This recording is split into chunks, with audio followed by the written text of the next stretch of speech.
जी बिल्कुल साई, ये लीजिए। एक सबक आमूज कहानी कुत्ता और बादशाह पर। लगभग 400 शब्दों में बादशाह और कुत्ते की कहानी।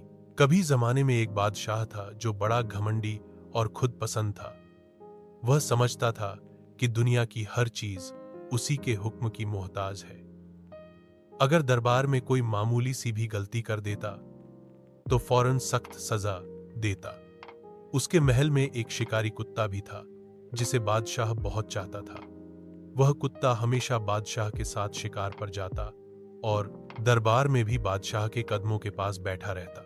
एक दिन बादशाह खाने के लिए बैठा, कुत्ता भी करीब आ गया।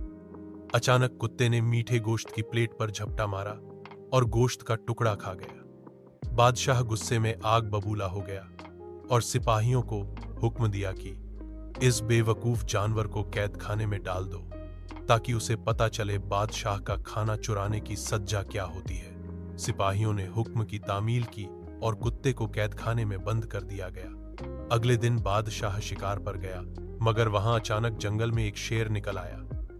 बादशाह के सिपाही घबराकर भाग गए। बादशाह तन्हा रह गया और शेर उस पर झपटने ही वाला था कि अचानक वही कैद से आजाद हुआ कुत्ता नमूदार हुआ।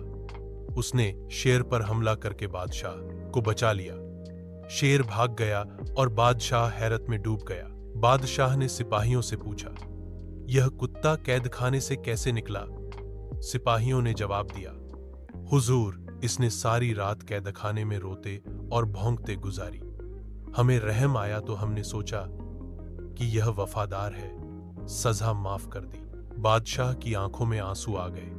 वह समझ गया कि जिस जानवर ने उसकी एक गलती पर भी वफादारी न छोड़ी, उसके साथ उसने जुल्म कर दिया। बादशाह ने ऐलान किया, आज के बाद मैं कभी किसी को छोटी गलती पर सख्त सजा नहीं दूंगा। इंसान हो या जानवर, असल कदर वफादारी और नेक नियति की है। उस दिन के बाद राजा नरम दिल हो गया और कुत्ता हमेशा उसके साथ फक्र से रहने लगा। सबक: असल ताकत घमंड में नहीं, बल्कि रहम, माफी और वफादारी को पहचानने में है।